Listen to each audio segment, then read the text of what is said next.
Capítulo 13. Ilustraciones prácticas de liberación de la esclavitud. Consideremos algunas ilustraciones acerca del poder de la fe para librar de la esclavitud.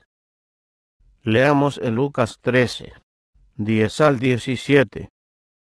Un sábado Jesús enseñaba en una sinagoga, y estaba allí una mujer que desde hacía 18 años tenía una enfermedad por causa de un espíritu. Andaba encorvada, sin poder enderezarse. Cuando Jesús la vio, la llamó y le dijo: «Mujer, quedas libre de tu enfermedad». Puso sus manos sobre ella, y al instante se enderezó y alabó a Dios. Pero el principal de la sinagoga se enojó de que Jesús la hubiese sanado en sábado, y dijo a la gente: «6 días hay para trabajar. En ellos venid para ser sanados, y no en sábado». Entonces el Señor replicó: «Hipócrita, cada uno de vosotros no desata en sábado su buey o su asno, y lo lleva a beber. Y esta hija de Abraham, que hacía 18 años que Satanás la tenía atada, ¿no fue bueno desatarla de esta ligadura en sábado?». Y cuando dijo esto, se avergonzaron todos sus adversarios. Pero el pueblo se gozaba de todas las maravillas que Jesús realizaba. Olvidemos la crítica del dirigente hipócrita y consideremos el milagro. La mujer era esclava, nosotros, mediante el temor a la muerte, hemos estado por toda la vida sujetos a servidumbre. Satanás había esclavizado a la mujer, también nos tiende trampas a nosotros, y nos ha llevado a la esclavitud. Ella no podía levantarse por sí misma. Nuestras iniquidades nos han atrapado, y somos así incapaces de mirar hacia arriba. Con una palabra y un toque sanador, Jesús liberó a la mujer de su enfermedad. Nosotros tenemos ahora en los cielos al mismo sumo sacerdote misericordioso, quien se compadece con el sentimiento de nuestras debilidades, y esa misma palabra nos librará del mal. ¿Con qué propósito se obraron los milagros de sanación que Jesús realizó? Juan nos lo dice. No fue simplemente para demostrar que él poseía el poder para sanar la enfermedad, sino para mostrar su poder sobre el pecado. Dice Juan: «También hizo Jesús muchas otras señales en presencia de sus discípulos, que no están escritas en este libro. Pero estas fueron escritas para que creáis que Jesús es el Cristo, el Hijo de Dios, y para que creyendo tengáis vida en su nombre». Vemos, pues, que fueron escritas como ilustraciones del amor de Cristo, de su disposición a sanar y de su poder sobre las obras de Satanás, tanto sea en el cuerpo como en el alma. A este propósito, bastará con citar un milagro más, el que refiere el 3er capítulo de Hechos. Pido al lector que lo examine con detenimiento en su Biblia, dado que no voy a exponerlo aquí en sus detalles. Pedro y Juan vieron en la puerta del templo a un hombre de más de 40 años de edad, inválido desde el nacimiento. No sabía lo que era caminar. Estaba mendigando, y Pedro se sintió inspirado por el Espíritu a darle algo mejor que la plata o el oro. Le dijo: «En el nombre de Jesucristo de Nazaret, levántate y anda». y tomándolo de la mano derecha lo levantó. Al instante se afirmaron sus pies y sus tobillos, y de un salto se puso de pie, y anduvo, y entró con ellos en el templo, caminando, saltando y alabando a Dios. Versículo 6 al 8. Este notable milagro, realizado en una persona conocida de todos, causó una conmoción extraordinaria entre la gente. Y cuando Pedro vio la sorpresa de ellos, procedió a explicar cómo se había llevado a cabo la maravilla. Israelitas, ¿por qué ponéis los ojos en nosotros? Como si con nuestro poder o piedad hubiésemos hecho andar a este hombre. El Dios de Abraham, de Isaac y de Jacob, Dios de nuestros padres, ha glorificado a su siervo Jesús. Pero vosotros lo entregasteis y negasteis, y matasteis al autor de la vida, a quien Dios resucitó de los muertos, de lo cual nosotros somos testigos. La fe en el nombre de Jesús restableció las fuerzas de este hombre, que vosotros veis y conocéis. Esa fe en el nombre de Jesús le dio esta completa sanidad, que todos vosotros veis. Versículo 12 al 16. La aplicación. Había un hombre, tullido de nacimiento, incapaz de valerse por sí mismo. Cuánto deseaba caminar, pero no podía. Todos nosotros podemos decir igualmente con David: en maldad nací yo, y en pecado me concibió mi madre. Como consecuencia, por naturaleza somos tan débiles que no podemos hacer las cosas que quisiéramos. Lo mismo que cada año de la vida de aquel hombre incrementaba su incapacidad para caminar, al aumentar el peso de su cuerpo, sin corresponderse con un fortalecimiento de sus piernas. Así, la práctica repetida del pecado, a medida que cumplimos años, incrementa su poder sobre nosotros.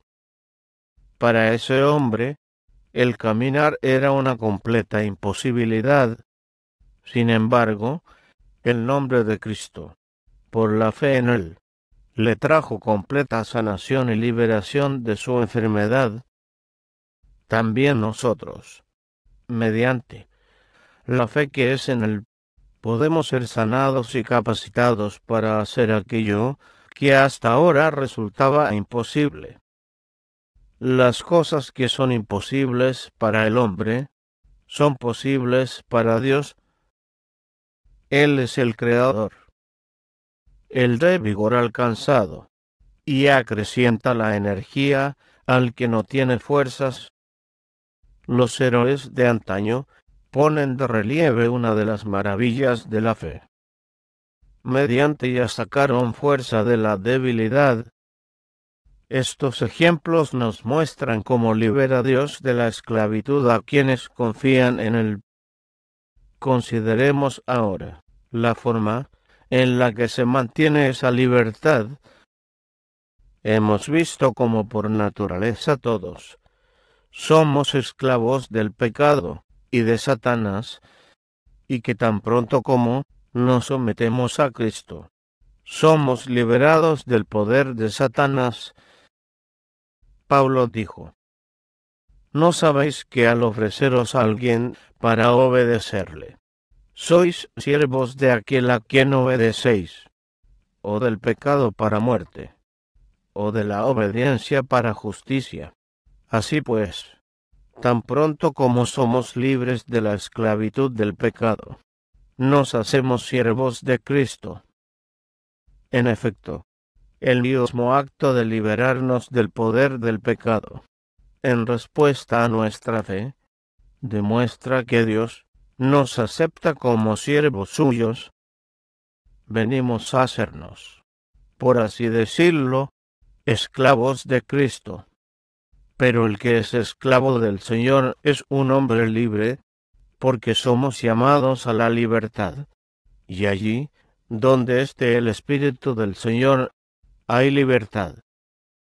Y ahora viene nuevamente el conflicto. Satanás no está dispuesto a renunciar a su esclavo.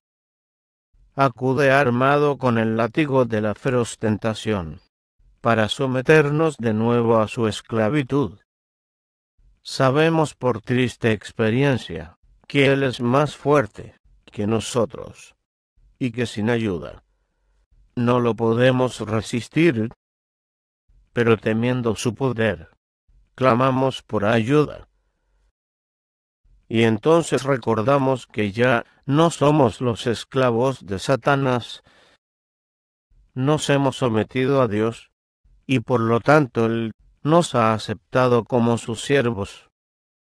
Por lo tanto, podemos decir con el salmista: Oh Señor, yo soy tu siervo, hijo de tu sierva. Rompiste mis prisiones, pero el hecho de que Dios nos desató de los lazos con los que Satanás nos había apresado, y así lo hizo, si así lo creemos, es la garantía de que Dios nos protegerá, puesto que Él cuida de los suyos, y tenemos la seguridad de que el que comenzó la buena obra en nosotros la irá perfeccionando hasta el día de Jesucristo. Y en esa confianza somos fortalecidos para resistir. Si nos hemos sometido al servicio de Dios, somos siervos suyos, lo que equivale a ser instrumentos de justicia en sus manos. No somos instrumentos inertes, sin vida, sin sentido, como los que usa el agricultor, que carecen de opinión en cuanto a cómo habrán de ser usados, sino instrumentos vivientes, inteligentes, a quienes se les concede elegir su tarea. Sin embargo, el término instrumento significa una herramienta, algo que está enteramente bajo el control del artesano. La diferencia entre uno de nosotros y la herramienta de un mecánico es que nosotros podemos escoger quién nos use y a qué tipo de servicio estaremos dedicados. Pero una vez que hemos decidido y nos sometemos a las manos del artesano, hemos de ponernos tan completamente en sus manos como lo está la herramienta, que nada objeta en cuanto a cómo se la ha de usar. Cuando nos sometemos a Dios, hemos de ser en sus manos como la arcilla en las manos del alfarero, para que pueda hacer con nosotros como desee. Nuestra voluntad ha de escoger si le permitiremos o no obrar en nosotros lo que es bueno. Si se comprende plenamente este concepto de ser instrumentos en las manos de Dios, significará una maravillosa ayuda para la victoria de la fe. Observa que lo que hace un instrumento depende completamente de la persona en cuyas manos esté.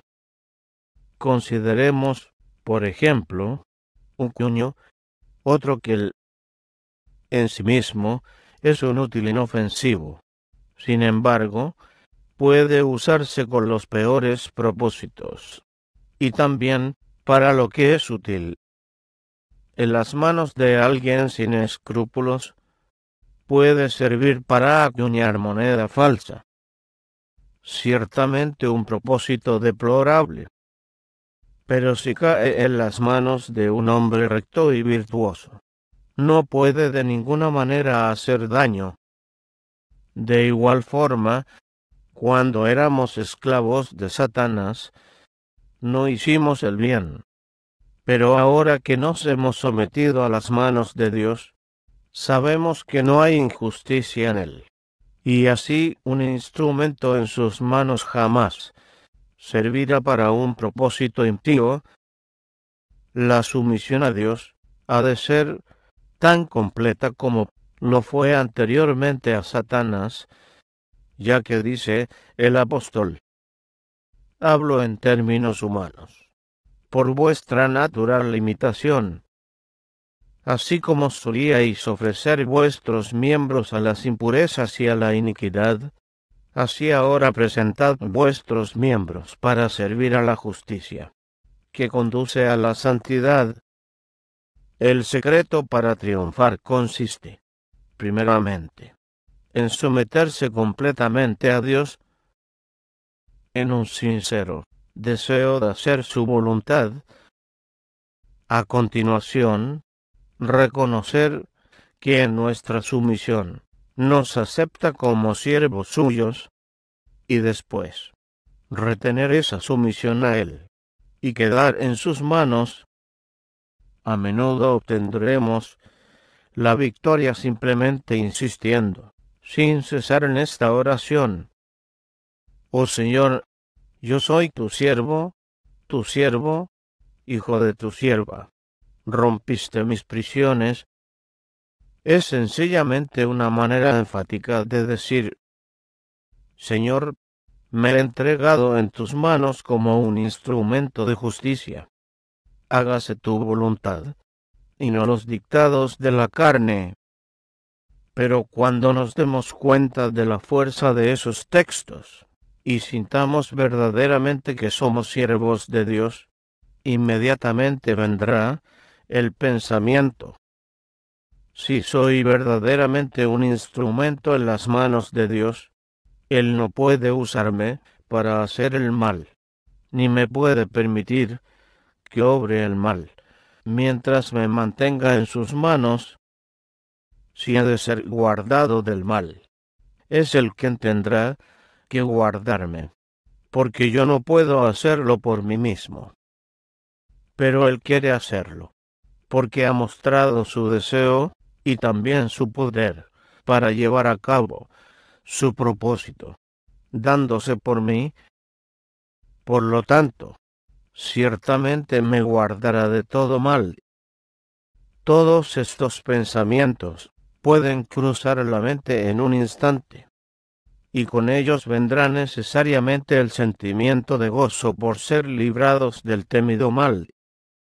Ese gozo se expresa de forma natural en la acción de gracias a Dios, y al darle las gracias a Dios, el enemigo se retira con su tentación, y la paz de Dios llena el corazón.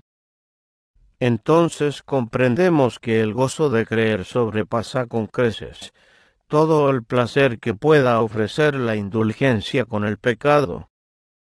Lo anterior es una demostración de las palabras de Pablo.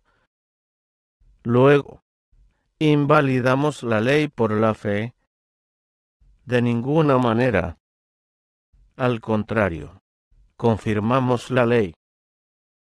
Invalidar la ley no es abolirla, porque ningún hombre puede abolir la ley de Dios. Sin embargo, el salmista dice que ha sido invalidada.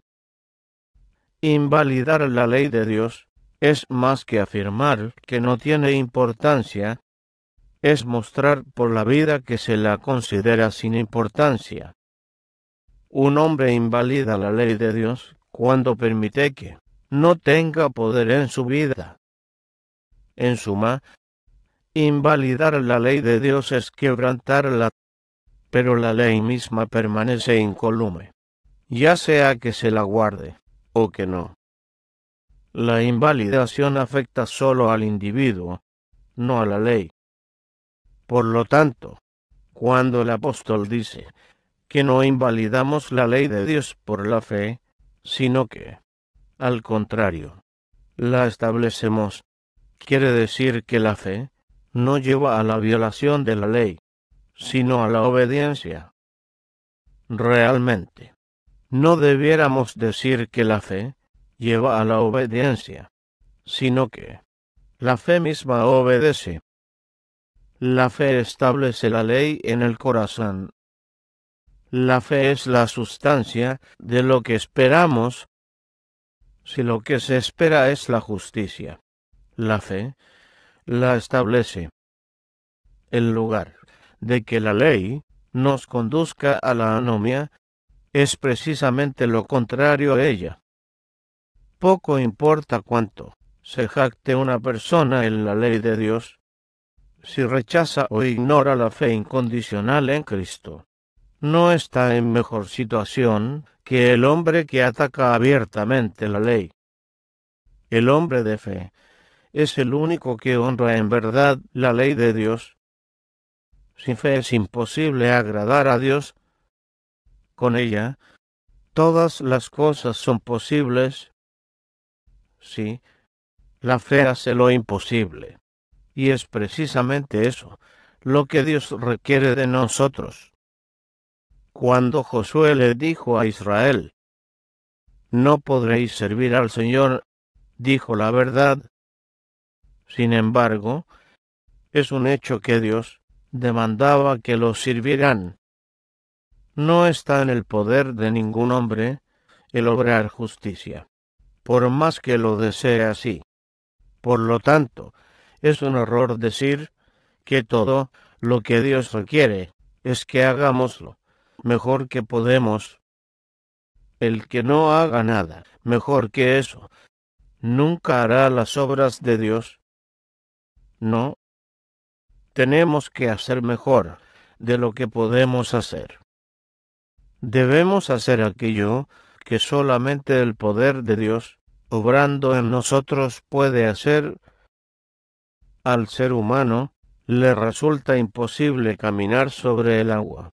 Sin embargo, Pedro lo hizo cuando ejerció fe en Jesús, puesto que todo el poder en el cielo y en la tierra está en las manos de Cristo, y ese poder está a nuestra disposición mediante Cristo mismo, viniendo a morar en el corazón por la fe.